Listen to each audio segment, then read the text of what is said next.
शुभोदय बच्चों। नमस्ते बच्चों, आवाज स्पष्ट है क्या मेरी?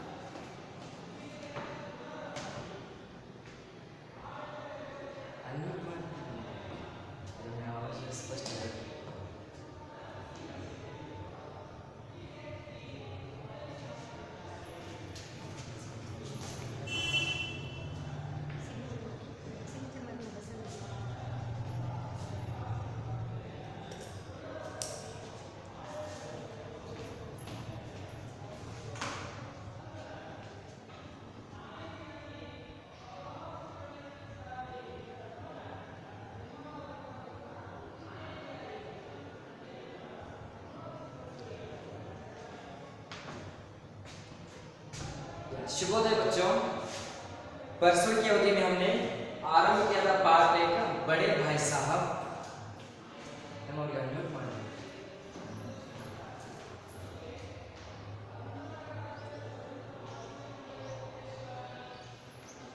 परसों की अवधि में पार्ट एक का बड़े भाई साहब को आरंभ किया था बच्चों, लेकिन परसों की अवधि में थोड़ा आवाज का दोष होने के कारण या फिर आवाज क्लियर न होने के कारण कुछ बच्चों ने से कुछ विवाद में कंप्लेंट किया या फिर उन्हें कुछ समझ में नहीं आया उन लोगों को, तो दोबारा मैं दोहरा रहा हूँ उसी कंटेंट को, उसी अंश को जो हमने पढ़ा था बच्चों। तो अब मेरी आवाज स्पष्ट है? हाँ सर जी। पहले विद्यार्थियों, जो पाठ का हमने अध्ययन किया था, अब कल परसों की अवधि में एक 1.5 पन्ना हमने अध्ययन किया था बच्चों, उसके अंदर आने वाले ये सभी मुहावरे मैंने बोर्ड पर लिखे। तो एक बात मैं स्पष्ट करना चाहता हूं बच्चों, व्याकरण के अंश में या फिर आपके जो टर्म 1 के एग्जाम होगी या फिर टर्म 2, इस सेमेस्टर वाइज आपकी परीक्षाएं होंगे बच्चों, तो उसके अंदर 16 अंक के लिए क्या करेगा, व्याकरण को पूछेगा बच्चों। कितने? 16 अंक के लिए पूछेगा। इन 16 अंक में 4 अंक के लिए ये मुहावरे होंगे, 4 अंक मुहावरों को पूछा जाएगा। इसलिए पाठ के प्रत्येक वाक्य में या फिर प्रत्येक अंश में इन मुहावरों को, कही गई बातों को ध्यानपूर्वक देखना और उसके अर्थों को समझना बहुत ही आवश्यक है बच्चों। तो एक 7-8 मुहावरे मैंने आपके सम्मुख लिखा है, इनके अर्थ भी समझो, साथ ही साथ इन्हें वाक्य में प्रयोग करने का भी प्रयास करो, क्योंकि आज मैं यही टास्क आप लोगों को देने वाला हूं। जी कहिए सर। बोर्ड क्लियर नहीं है सर। आवाज क्लियर नहीं है बोर्ड के लिए? हाँ जी, 1 मिनट का।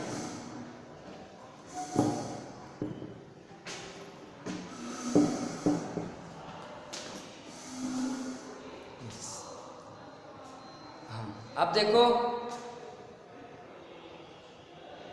अब सही है बच्चों? अब स्पष्ट है? नहीं सर। अभी भी क्लियर नहीं है?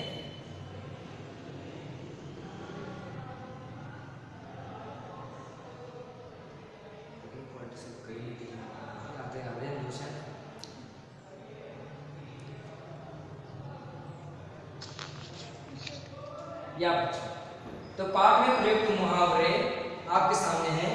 पहला मुहावरा है छोटा मुंह बड़ी बात। इसका मतलब है बच्चों, कम आयु होकर भी बड़ी बड़ी बातों को बोलने वाला, बड़ी बड़ी बातें करने वाला। दूसरा मुहावरा बच्चों, प्राण सूख जाना। प्राण सूखना शाब्दिक अर्थ अलग है, लेकिन जो आंतरिक अर्थ होता है बच्चों, इसका अर्थ होता है डर जाना। प्राण सूख जाना, डर जाना। उसके बाद में तीसरा मुहावरा, ऐरा गहरा नत्तु खैरा। ऐरा गहरा नत्तु खैरा, इसका मतलब है महत्वहीन व्यक्ति। अब वाक्य में प्रयोग कैसे करोगे आप लोग? तो जैसे कि नेताओं के सभा में ऐरा गहरा नत्तु खैरा का कुछ काम ही नहीं होता, इस प्रकार वाक्य भी पूछेंगे बच्चों परीक्षा में। नंबर 4, आंखें फोड़ना। आंखें फोड़ना से मतलब किसी की आंखें फोड़ना नहीं, एक पंच लगाकर या मुक्का लगाकर। आंखें फोड़ना से तात्पर्य है बच्चों कड़ी मेहनत करना, बहुत परिश्रम करना। उसके बाद में पांचवा मुहावरा खून जलाना। खून जलाने का अर्थ है बच्चों ये भी कड़ी मेहनत करना, अधिक परिश्रम करना। छठवां मुहावरा गाढ़ी कमाई। बड़े भाई सब जब अपने छोटे भाई को डांट रहे थे या फिर डपट रहे थे उस समय इस मुहावरे का प्रयोग करते हैं। या पिछले वर्ष की परीक्षाओं में इस मुहावरे को पूछा गया था बच्चों, मतलब पिछले बार परीक्षा तो कैंसिल हो गई थी लेकिन 1-2 वर्ष पीछे ये गाड़ी कमाई जो मुहावरा है वो बहुत ही महत्वपूर्ण मुहावरा है बच्चों, इसे पूछा गया है। गाड़ी कमाई का मतलब है मेहनत की कमाई। ये पाठ के अंदर आएगा जब बड़े भाई सब छोटे भाई को समझाते समय इस मुहावरे का प्रयोग करते हैं। नंबर 7 बूते के बाहर होना। बूते बलबूता से बताते हैं लोग, यानी हमारी क्षमता के बाहर होना, हमारी काबिलियत के बाहर होना, हमारी शक्ति के बाहर होना, उसे कहते हैं बूते के बाहर होना। जैसे कि हम लोग विज्ञान के प्रयोग करना मेरे बूते के बाहर है, या फिर IAS का अधिकारी बनना मेरे बूते के बाहर है, या फिर इस प्रश्न का उत्तर लिखना मेरे बूते के बाहर है। इस प्रकार मुहावरे को हम लोग वाक्य में प्रयोग कर सकते हैं। नंबर 8 सिर पर नंगी तलवार लटकना। ये मुहावरा बहुत ही महत्वपूर्ण है बच्चों। सिर पर नंगी तलवार लटकना से तात्पर्य है हमेशा मुसीबत हमारे ऊपर ही रहना। मुसीबत यानी कठिनाइयां, परेशानियां वे हमेशा हमारे पीछे लगे थे, हमारे सिर पर ही रहते हैं। सिर पर नंगी तलवार नहीं, तलवार जैसे सोड हम कहते हैं तलवार, खड्ग कन्नड़ में, तो हमेशा मुसीबत हमारे ऊपर रहना बच्चों। तो ये थे कुछ मुहावरे जो पाठ से मैंने चुने थे बच्चों। हम पाठ को आगे बढ़ाते हैं।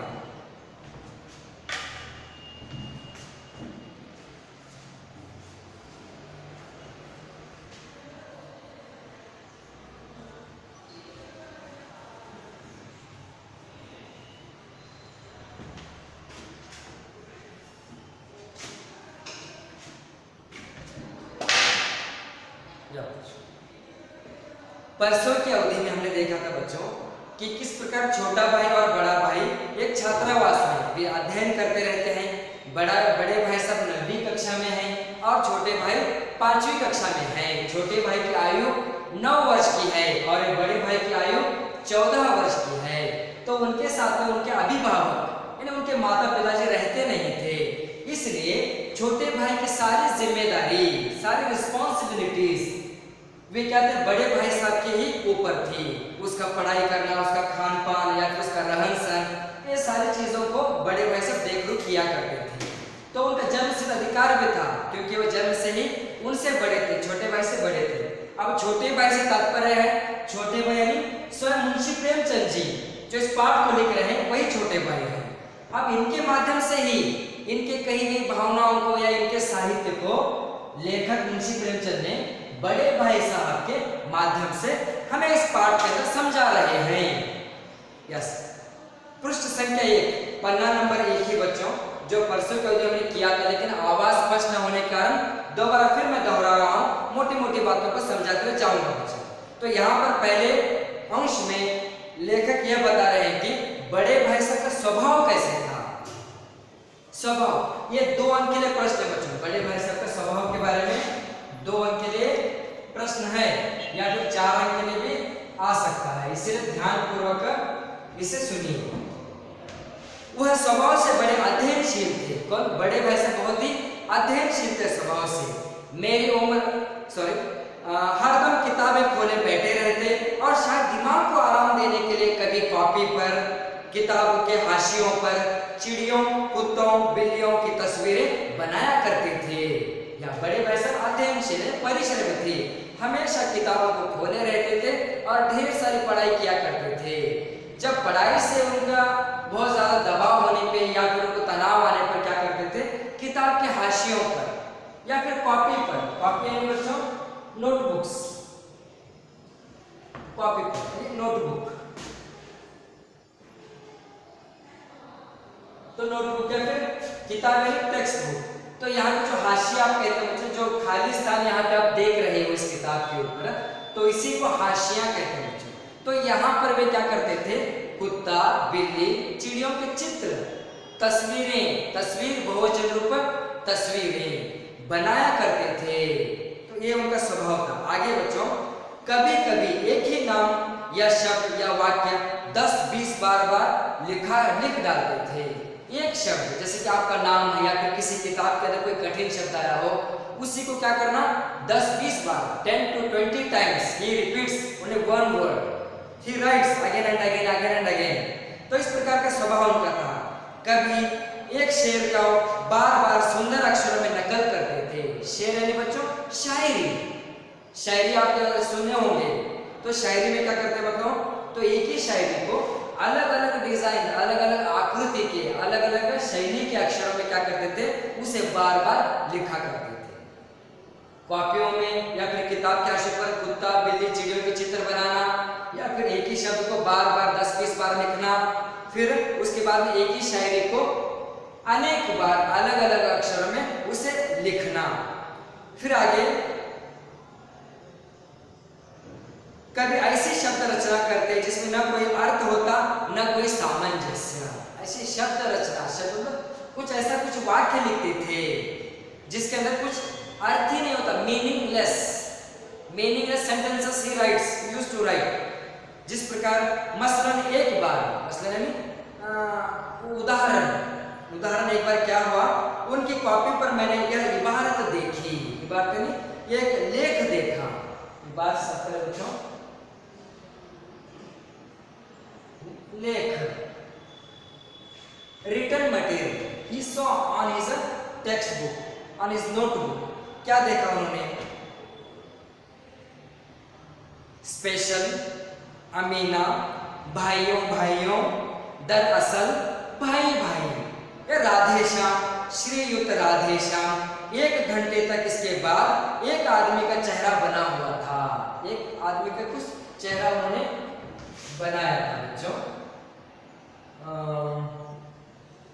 ऐसे कुछ तो बनाया होगा। एक आदमी का चेहरा उन्होंने बनाया था, उसे देखा। लेकिन छोटे भाई साहब इस पहेली को समझने का अनेक प्रयास किया, लेकिन वो उनके समझ के बाहर थी, उनके बूते के बाहर थे बच्चों। तो मैंने बहुत चेष्टा की, बहुत कोशिश की कि इस पहेली का कोई अर्थ निकालूं, लेकिन असफल रहा। सफल इसका विलोम शब्द होता है बच्चों, असफल। और उनसे पूछने का साहस न हुआ। साहस है बच्चों एक शक्ति, एक क्षमता उनसे न हुई छोटे भाई से, इसलिए उन्होंने ऐसे उस पहेली को, उस चित्र को, जो लिखे गए शब्दों को उन्होंने छोड़ दिया ऐसे। उसके बाद बच्चों वह 9वीं जमात में थे, मैं 5वीं में। उनकी रचनाओं को समझना मेरे लिए छोटा मुंह बड़ी बात थी। अभी बताया मैंने बच्चों, हाँ, कम आयु में, कम उम्र में बढ़ कर बड़ी बातें करने वाले को छोटा मुंह बड़ी बात कहते हैं। ठीक है, तो यहाँ मतलब 9वीं कक्षा में बड़े भाई साहब थे, 5वीं कक्षा में छोटे भाई थे मुंशी प्रेमचंद जी। तो बड़े भाई के माध्यम से लिखे गए चीजों को छोटे भाई को समझना नामुमकिन था। वे असफल रहे क्योंकि इनकी आयु कम थी। कभी कभी देखो आप जैसे कि 10वीं कक्षा में हुआ, आप 12वीं कक्षा की आपको गणित की किताब दें, फिर विज्ञान की किताब दें, तो आप असमर्थ रहोगे, you are unable to understand, आपको समझ में नहीं आएगा वो। क्या बच्चों, अगला पन्ना, पेज नंबर 56, 56 पृष्ठ संख्या। मेरा जी पढ़ने में बिल्कुल न लगता था। अब यहाँ बच्चों छोटे भाई का स्वभाव, तो छोटे भाई का स्वभाव कैसा था ये ध्यान में रखें, क्योंकि ये भी दौर के लिए पूछेंगे।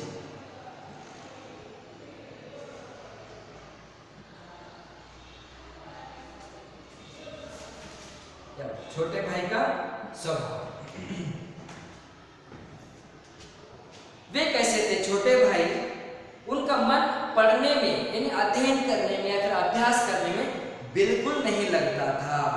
1 घंटा भी, मतलब 1 तास 1 घंटा लेकर बैठा, किताबों को लेकर बैठा पहाड़ था। बच्चों मुंशी प्रेमचंद जी अनेक मुहावरों का और अनेक ऐसे अनोखे शब्दों का प्रयोग करते हैं जो आदमी को, पढ़ने वाले आदमी को बहुत रोचक लगे, मजा आ जाए उसे। पहाड़ होने से तात्पर्य बच्चों यानी बहुत भारी काम करना, बहुत वजनदार काम करना, पहाड़ होना उसे कहते हैं बच्चों। तो छोटे भाई क्या करते थे, जैसे ही मौका मिलता, जैसे समय मिलता है, फिर अवकाश मिलता, तो तुरंत हॉस्टल से निकलकर बाहर भाग जाते थे। जाकर वे कंकरियां उछालना, बच्चों कंकरी, कंकरी इसका मतलब है जैसे छोटे छोटे रोड़े होते हैं बच्चों, जिससे अंग्रेजी में स्टोन्स कहते हैं, स्मॉल स्मॉल स्टोन्स। कंकरी का बहुवचन रूप कंकरियां। बच्चों आगे है तितली, तितली का बहुवचन रूप है तितलियां। तो यहाँ प्रत्यय लगने से जो दीर्घ मात्रा यहाँ पे बच्चों बेवृस हो जाती है बहुवचन में।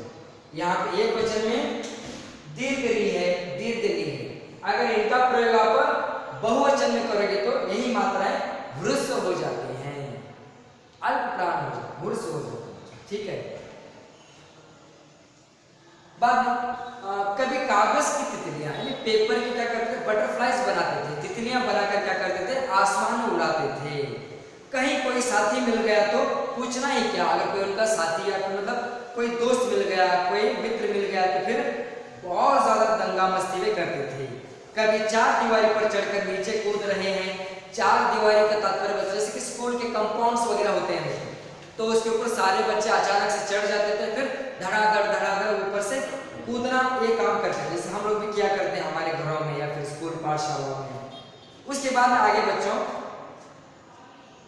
कभी फाटक, फाटक से तात्पर्य जैसे कि स्कूल गेट या छात्रावास या हॉस्टल का गेट होगा बच्चों। फाटक पर सवार होकर उस पर चढ़कर क्या करते, आगे पीछे उसे आगे पीछे चलाते हुए मोटर कार का आनंद उठा रहे हैं। लेकिन कमरे में आते ही भाई साहब का वह रुद्र रूप देखकर प्राण सूख जाते थे।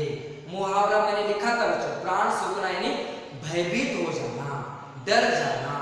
जैसे अब वाक्य में प्रयोग करेंगे, मैं एक दिन जंगल में जा रहा था, जैसे शेर मेरे सामने आया तो मेरे प्राण सूख गए, यानी मैं डर गया। तो इस प्रकार वाक्य में प्रयोग किया जाता है। तो जैसे बड़े भाई साहब को देखते थे, जैसे खेलकूद के बाद में जैसे छात्रावास के कमरे में आते थे तो बड़े भाई साहब को देखते ही ये भयभीत हो जाते थे। तो बड़े भाई साहब पहले क्या करते, सबसे पहला सवाल यानी प्रश्न पूछते थे, एक अंक के लिए बड़े भाई साहब क्या पूछते थे, बड़े भाई साहब सबसे पहला सवाल करते थे, कहाँ थे तुम, कहाँ थे। हमेशा यही सवाल, ऑलवेज, अक्सर हमेशा जब कभी छोटे भाइयों के समूह का आता था तो यही सवाल से पूछते थे, इसी ध्वनि में हमेशा यानी कड़ाके की आवाज, बिजली जैसी आवाज, कड़क दमदार स्वभाव उनका था बच्चों। हमेशा पूछा जाता था और इसका जवाब मेरे पास केवल मौन था, यानी एकदम शांत रहते थे छोटे भाई, कुछ जवाब ही नहीं था। जवाब का मतलब उत्तर, सवाल यानी प्रश्न, क्योंकि उन्हें अपना अपराध स्वीकार था। जो जुर्म उन्होंने किया था, जो अपराध उन्होंने किया था, वे छोटे भाई शांत रहकर मौन रहकर स्वीकार करते थे। तो बड़े भाई साहब को यही मौका मिलता था तो तुरंत वे अपना डांट डपट आरंभ कर देते थे छोटे भाई को। जैसे हम लोग भी घर में कभी कभी छोटी मोटी गलतियां कर लेते हैं तो हमारे पिताजी, हमारे दादा दादी जी या फिर बड़ी बहन हो या फिर बड़ा भाई हो या काका जी हैं, जो भी हमारे घर के हमारे से उम्र में जो अधिक होते हैं बच्चों, वे क्या करते हैं, थोड़ा बहुत डांट डपट हमें कर लेते हैं। तो यही स्वभाव बड़े भाई में था कि छोटे भाई को अक्सर एक पाबंदी में रखे, एक अनुशासनशील उसे व्यक्ति बनाए, एक बड़ा आदमी बनाए, ये सपना बड़े भाई साहब का था बच्चों। आगे न जाने मेरे मुंह से यह बात क्यों ना निकलती कि जरा बाहर खेल रहा था। मेरा मौन कह देता था कि मुझे अपना अपराध स्वीकार है और भाई साहब के लिए उसके सिवा और कोई इलाज न था कि स्नेह और रोज से मिले हुए शब्दों में मेरा सत्कार करे। सत्कार करना है बच्चों, सम्मान करना। लेकिन इस पाठ के अंश के आधार पर या सन्निवेश के आधार पर सत्कार करने से तात्पर्य है डांटना या फिर अपमानित करना, व्यंग्य किया है बच्चों। जैसे हम लोग जैसे तालियां बजाओ भाई, हम लोग कहते हैं कितना बड़ा काम किया है, इससे तालियां बजाओ, यानी गलत काम किया है तो उसके ऊपर तालियां बजाकर और थोड़ा उसे क्या करना, अपमानित करना, ताकि वो शर्म के मारे दोबारा उस गलती को न दोहराए। इसलिए बड़े भाई साहब क्या करते, छोटे भाई को डांटना आरंभ कर देते थे बच्चों। क्या कैसे, रोष से, क्रोध से। इलाज, इलाज यहाँ पे क्या उर्दू शब्द है, इलाज से तात्पर्य बच्चों चिकित्सा, हम कह सकते हैं हिंदी में चिकित्सा। जैसे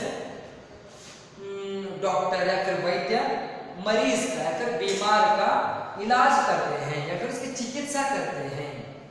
ठीक है, ये वाला देखिए, इस अंश को ध्यान पूर्वक देखिए बच्चों, किस प्रकार बड़े भाई साहब छोटे भाई को नसीहत दे रहे हैं, आज्ञा दे रहे हैं, संदेश दे रहे हैं कि कैसे कैसे उदाहरण, कैसे कैसे बातों को वे यहाँ पे रखते हैं बच्चों। देखिए शुरू हुआ उनका डांटना, इस तरह अंग्रेजी पढ़ोगे तो जिंदगी भर पढ़ते ही रहोगे और एक हर्फ न आएगा। हर्फ, ये भी क्या बच्चों, हर्फ, ये भी उर्दू शब्द है। हर्फ से तात्पर्य है अक्षर। हर्फ का मतलब अक्षर। क्या कहते हैं बड़े भाई साहब छोटे भाई को, अगर तुम इस तरह खेलकूद में सारा समय बिताते रहोगे पढ़ाई को छोड़कर, तो तुम जो 5वीं कक्षा की पढ़ाई तुम कर रहे हो तो यह कभी भी तुम सीख नहीं पाओगे, एक अक्षर भी तुम नहीं सीख पाओगे। अंग्रेजी पढ़ना कोई हंसी खेल नहीं है कि जो चाहे पढ़ ले, नहीं, ऐरा गैरा लत्तू खैरा सभी अंग्रेजी के विद्वान हो जाते। यस, क्या बताते हैं यहाँ पे, अंग्रेजी विषय इंग्लिश, तो ये क्या है, ये कोई मामूली चीज नहीं है, ये बहुत ही क्या है, कठिन विषय है। ये बड़े भाई साहब बता रहे हैं कठिन विषय है, तो इसे सीखने के लिए बहुत मेहनत करना पड़ता है, नहीं तो फिर ऐरा गैरा लत्तू खैरा मतलब मामूली लोग, मूर्ख लोग भी इसे पढ़कर क्या हो जाते थे, विद्वान बन जाते थे। विद्वान से तात्पर्य है ज्ञानी बन जाते थे, बुद्धिमान बन जाते थे, विद्वान। अंग्रेजी के विद्वान हो जाते। यहाँ रात दिन आंखें फोड़नी पड़ती हैं और खून जलाना पड़ता है, तब कहीं यह विद्या आती है। विद्या मतलब सरस्वती देवी, जैसे कि इसे प्राप्त करना कोई मामूली चीज नहीं है। इसके लिए आंखें फोड़ना, आंखें फोड़ना मतलब किताबों को खोले, ध्यान पूर्वक देखना पड़ता है, इसकी आंखें बड़ी बड़ी करके। फिर खून जलना, खून जलना कैसे होता है बच्चों, जैसे कभी कभी सुबह सवेरे उठना पड़ता है, कभी देर रात तक भी अध्ययन करना पड़ता है, कभी कभी खेलकूद को छोड़कर भी हमें अध्ययन करना पड़ता है, तब जाकर यह विद्या हमारे दिमाग में आती है बच्चों। नहीं तो फिर हम लोगों को विद्या प्राप्त करना कोई मामूली चीज नहीं है बच्चों। तब यह विद्या आती है, और आती क्या है, आती क्या, वो भी हाँ कहने के लायक, वो भी परिपूर्ण विद्यावान विद्वान नहीं हो पाते हम लोग, सिर्फ हाँ बस, हाँ थोड़ी जानकारी से है, उसकी काबिलियत हमारे अंदर आ जाती है बच्चों। बड़े बड़े विद्वान भी शुद्ध अंग्रेजी नहीं लिख सकते, बोलना तो दूर रहा। जैसे हम लोगों ने हिंदी लिखा है यहाँ पे, वैसे बड़े बड़े विद्वान लोग, बुद्धिमान लोग, ज्ञानी लोग क्या करते हैं, शुद्ध अंग्रेजी मतलब प्योर इंग्लिश लिखने में असंभव होते हैं। अब बोलना तो, टॉकिंग तो दूर की बात है। आगे बच्चों, और मैं कहता हूं तुम कितने गूंगा हो कि मुझे देखकर भी सबक नहीं लेते। मैं कितनी मेहनत करता हूं, यह तुम अपनी आंखों से देखते हो। अगर नहीं देखते तो यह तुम्हारी आंखों का कसूर है, तुम्हारी बुद्धि का कसूर है। क्या बताते हैं बच्चों लेखक का, गूंगा मतलब बच्चों, सर आपकी आवाज ठीक से नहीं आ रही है।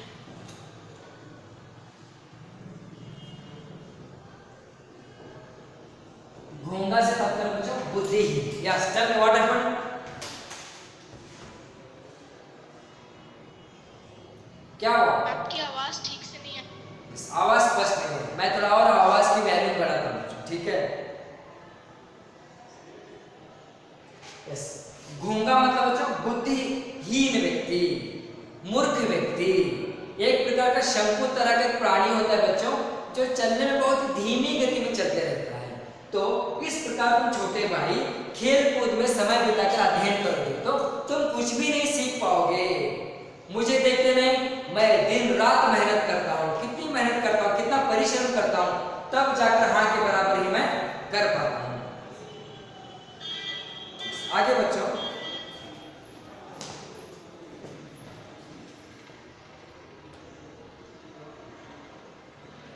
इतने मेले तमाशे होते हैं, बड़े भाई सब बता रहे हैं कितने मेले होते हैं, कितने यात्रा महोत्सव होते हैं, और तमाशे मतलब जैसे ऑर्केस्ट्रास, डांस वगैरह का कार्यक्रम होता है बच्चों, वे मेले होते हैं, मेले में फेयर्स, जात्रे करो, तमाशे में ऑर्केस्ट्रास होते हैं।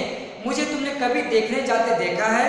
रोज ही क्रिकेट और हॉकी मैच होते हैं, मैं पास नहीं फटकता, हमेशा पढ़ता रहता हूँ, उस पर भी एक एक दर्जे में 2-2, 3-3 साल पढ़ता रहता हूँ, फिर भी तुम कैसे आशा करते हो कि तुम यूं खेल कूद में वक्त गंवाकर पास हो जाओगे। क्या बताते हैं बच्चों बड़े भाई साहब कि कितने हॉकी और क्रिकेट के मैच होते हैं, कितने मेले होते हैं, कितने तमाशे होते हैं, ढेर सारा कार्यक्रम मनोरंजन के लिए रहता है, लेकिन क्या तुमने कभी मुझे देखा है कि मैं बाहर गया हूँ किसी खेलकूद के लिए या फिर किसी मनोरंजन को देखने के लिए? बिल्कुल नहीं। क्यों? क्योंकि मैं पढ़ाई में रहता हूँ, हमेशा मैं पढ़ाई करते रहता हूँ। इतना पढ़ने के बावजूद भी एक कक्षा को मैं एक वर्ष में पास नहीं कर पाता। क्यों? क्योंकि मुझे गहराई से अध्ययन करना पड़ता है, इसीलिए मैं एक कक्षा को पास करने के लिए 2 वर्ष लगाता हूँ, कभी कभी तो 3 वर्ष भी लग जाते हैं मुझे। Again and again he is Fehling in the exams, bar bar fail होते रहते बड़े भाई साहब।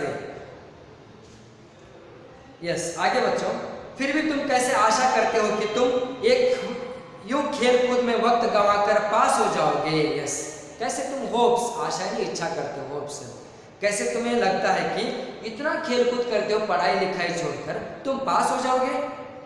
बिल्कुल नहीं। एक हर्फ, एक अक्षर भी तुम्हें नहीं आने वाला है। इस प्रकार के उदाहरण बड़े भाई साहब छोटे भाई को समझाते हुए बता रहे हैं। आगे, मुझे तो 2 ही 3 साल लगते हैं, तुम उम्र भर इसी दर्जे में पढ़े सड़ते रहोगे। बच्चों, सड़ने से तात्पर्य बच्चों, सड़ना मतलब स्पॉइलिंग। जैसे कि मैंगो हम बाजार से ले आए, कई दिनों तक उसे रखेंगे तो हम क्या हो जाएगा, उसके अंदर कीड़े हो जाएंगे। वे कीड़े क्या करेंगे, उस आम को क्या करेंगे, उसे सड़ा देंगे, स्पॉइल। तो इसीलिए क्या बताते हैं बड़े भाई साहब, तुम अगर इसी प्रकार पढ़ाई करते रहो तो एक ही कक्षा में रहकर वहीं पर सड़ते रहोगे। अगर तुम्हें इस तरह उम्र गंवानी है तो बेहतर है घर चले जाओ, मैं मजे से गुल्ली डंडा खेलो। दादा की गाड़ी कमाई के रुपए क्यों बर्बाद करते हो? बच्चों, गाड़ी कमाई यानी मेहनत की कमाई, यानी दादा से तात्पर्य बच्चों पे दादा यानी पिताजी, लेखक के पिताजी के बारे में बताते हैं। दादा से तात्पर्य दादाजी नहीं, पप्पा, फादर। तो वे क्या बताते हैं, अगर तुम्हें इतना खेलकूद करना है या इसी प्रकार तुम्हारी उम्र को, आयु को तुम्हें बिताना है तो घर जाओ, गांव में जाकर क्या करो, मजे से स्कूल विद्यालय छोड़कर गुल्ली डंडा खेलो। गुल्ली डंडा, चिन्नी दांड बोलते थे ना, गुल्ली डंडा खेलो, ताकि जो पिताजी की जो गाड़ी कमाई है, जो परिश्रम की कमाई है, जो मेहनत की कमाई है, वे बेकार ना हो, तुम पर वेस्ट खर्चा न हो जाए। तो ये सारी बातें बड़े भाई से छोटे भाई को समझाते हैं। तो इतना पाठ मैंने क्या किया था, परसों की अवधि में बताया था बच्चों, फिर मैंने दोबारा दोहराया इसे। पाठ बहुत बड़ा है बच्चों, इसे जितने जल्दी हो सके उतने समाप्त करेंगे तो हम आगे के प्रश्नोत्तरों को वगैरह हम देख पाएंगे, कर पाएंगे, नहीं तो फिर हम यहीं पे पड़े रहेंगे, सड़े रहेंगे। हाँ,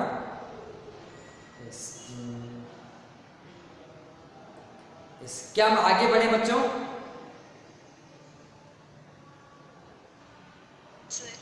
आगे बढ़े, आगे कुछ देखें। हाँ, छोटे भाई के घर पे मैं यह लताड़ सुनकर आंसू बहाने लगता, यानी छोटे भाई मुंशी प्रेमचंद जी यह लताड़, यह डांटना फटकारना सुनकर ही स्टार्टेड टू क्राई, उसके आंसू बहने लगते थे।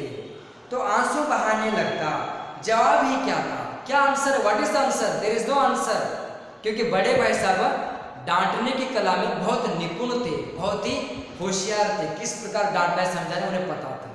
तो उनके पास कुछ उत्तर नहीं हुआ करता था। अपराध तो मैंने किया, लताड़ कौन सा है? जो अपराध करता है उसे लताड़ मिलती है अवश्य। भाई साहब उपदेश की कला में निपुण थे, ऐसे ऐसे लगती बातें कहते, ऐसे ऐसे सूखती बाण चलाते कि मेरे जिगर के टुकड़े टुकड़े हो जाते और हिम्मत टूट जाती। जिगर यानी बच्चों दिल के टुकड़े टुकड़े हो जाना। देखो, जब कभी हमारे मम्मी पापा हमें डांटते हैं तो हम कभी कभी तो उपवास सत्याग्रह करते हैं, यानी खाना पीना छोड़ देते हैं, बातें मानते नहीं उनके और क्रोधित हो जाते हैं। फिर बेचारों को हमें आकर मनाना पड़ता है, स्वल्प दिन अभी थोड़ा खा लो बेटा, ऐसे ऐसे बोलकर फिर बाद में तब हम कुछ खाने के लिए तैयार होते हैं। तो ऐसे क्या बड़े भाई साहब के डांट से छोटे भाई भी उदास हो गए, निराश हो गए, दुखी हो गए। क्यों दुखी हुए? क्योंकि अपराध उन्होंने किया था तो डांट उन्हें पड़ी बच्चों। तो सूखती बाण, ऐसे ऐसे चुनी गई बातों को बड़े भाई साहब कहते थे कि एकदम मन के टुकड़े टुकड़े हो जाते थे, दिल के टुकड़े टुकड़े हो जाते थे। इस तरह जान तोड़कर मेहनत करने की शक्ति मैं अपने में न पाता था और उस निराशा में जरा देर के लिए मैं सोचने लगता, क्यों ना घर चला जाऊं, जो काम मेरे बूते के बाहर है उसमें हाथ डालकर क्यों अपनी जिंदगी खराब करूं। देखो बूते के बाहर है बच्चों, हमारी काबिलियत, हमारी क्षमता से बाहर होना। We are unable to work on that, क्योंकि मुझे समझ में नहीं आता, फिर मेरे काबिलियत से बाहर है। अब तुरंत आपको कोई हवाई जहाज देंगे, कोई एरोप्लेन देंगे, हाँ तवन ओड्स बाहर मतलब तुम उड़ा के ले जाओ, नहीं होगा बच्चों, हम नहीं उड़ा पाए, क्योंकि हमारी क्षमता से बाहर है, हमने सीखा नहीं उसे। ठीक है, तो वे छोटे भाई बैठे बैठे सोच रहे हैं, जो मेरे काबिलियत में नहीं है, जो मेरे बूते के बाहर है, तो यहाँ पे पढ़ाई करके क्या फायदा है, चुपचाप गांव निकल जाऊं, फिर वहां पे खेलकूद करता रहूं। ऐसे मन में विचार आते थे छोटे भाई। मुझे अपना मूर्ख रहना मंजूर था, लेकिन इतनी मेहनत से मुझे तो चक्कर आ जाता था। लेकिन घंटे 2 घंटे के बाद निराशा के बादल फट जाते और मैं इरादा करता कि आगे से खूब जी लगाकर पढ़ूंगा। यस, घंटा 2 घंटा पर विचार करते रहते, रोते रहते थे छोटे भाई कि क्या करूं, कि यहाँ पे पढ़कर ऐसे रहना पड़ेगा। तो बाद में फिर क्या करते, गाँव चला जाकर वहाँ पे फिर वह आशा के बादल, निराशा के बादल दूर हो जाते थे। फिर बाद में दोबारा छोटे भाई पढ़ने का इरादा करते थे। चटपट एक टाइम टेबल बना डालता, चटपट एक टाइम टेबल, एक समय मतलब समय सूची। How we prepare a time table, it is English word only. Study time table है कि नहीं आपके पास? नहीं है? तुरंत आज क्या टाइम टेबल बना लो, सुबह में कितने बजे उठना है, शाम में देर तक कितने बजे पढ़ना है, कब खाना है, कब सोना है, कब चाय पीना है, कब टीवी देखना है, मोबाइल देखना है, ये सब सूची होगी तो ये बच्चों आप 10वीं कक्षा में रैंकर विद्यार्थी बन पाओगे।